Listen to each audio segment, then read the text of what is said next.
in that organizational structure, what leaders should start with to bring that change in this AI-driven world to build trust with the customers, uh, to keep up in the industry? Because customer emotions are changing too with changing marketing system.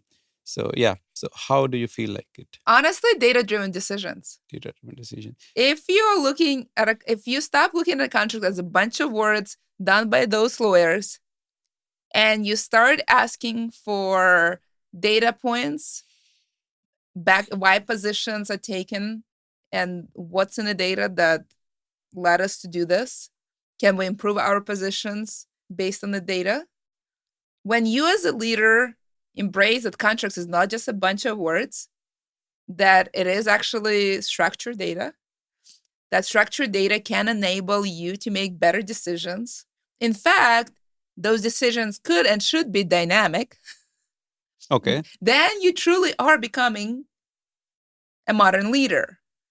And if you, by changing your view that contract is a bunch of words versus structured data, that shift alone will help you be more enlightened and send a signal from top to bottom. That one shift will change your life. Yes.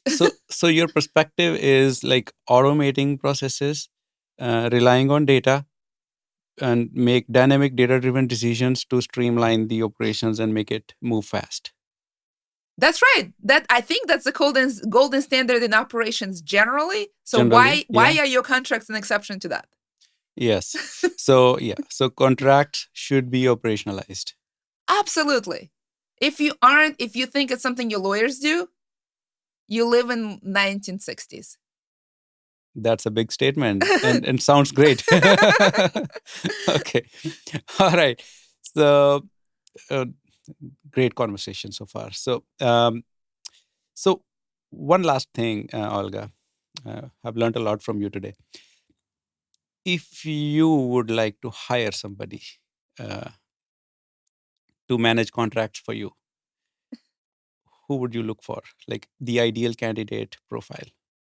In the world where product cycles are increasing, when I talk to legal departments, I explain to them that in the turn of a century, we had product cycles that were 75 years. And that's why, if, depending how far generationally you go back in the United States, if you talk to your grandparents, they basically only had one job where they got it when they were in their 20s and then they retired from it. And when you have product cycles of 75 years, it's absolutely possible to have the same job for 40 years. In 1989, when we had internet, opening of China, and breakdown of the Berlin Wall, that product cycle became 15 years. Right before pandemic, it became about 5. And then I asked question, what is it today? And actually the answer is it depends. In some industries, it's still 5. In others, it's 6 to 9 months. But all of that to say that the product cycles are accelerating. And that impacts your leaders, what it means to be a good leader, not just what it means to be a good legal leader, but what it means to be a good leader, period. And I would say when you realize that the world is much more dynamic and changing, that you will have to be not just switching jobs often, but also your job you have today in the same company will be changing all the time. And you will Yeah. be and you will be reacting to lots of turbulence and changes, some of them good, some of them have maybe foreseen, other not so good and maybe not foreseen, from pandemic to presidents to all kinds of other things.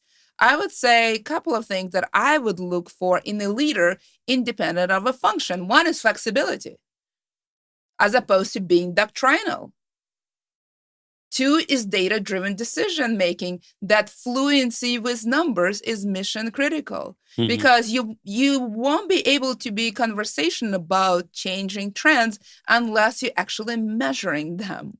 Yes. And 3, it's really interesting. We emphasize a lot about innovation, but actually what I think is important is transformation.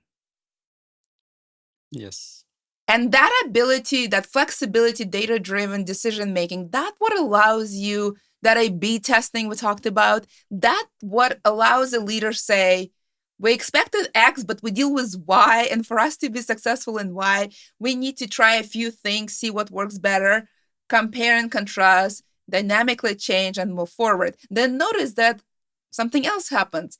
And as this and being flexible, looking at data, making those changes, transformations, not necessarily innovations, but changes throughout the organization, throughout team, personally in your career, in your skill set, that ability is what I'm looking for in a leader today across every function. Yes. And I kind of second that. I'll keep it short in my perspective. Like if I would like to hire somebody to manage the contracting side, again, like another thing is like whenever a phrase comes like AI will replace people, and I I don't think so. AI will only replace people who don't know how to use AI. That's what I feel like. And similarly, here on this role, I would also look at somebody who can use technology as, like you said, like make data driven, dynamic decisions and agile enough to transform. And create trust in the process. And trust. Yes, that's like a bottom line across all functions. Yes, yes. So yes, thank you very much, Olga. It's been pleasure having you in the show. Great conversation, and I hope listeners will learn a lot from you today. Thank you for having me. Thank you.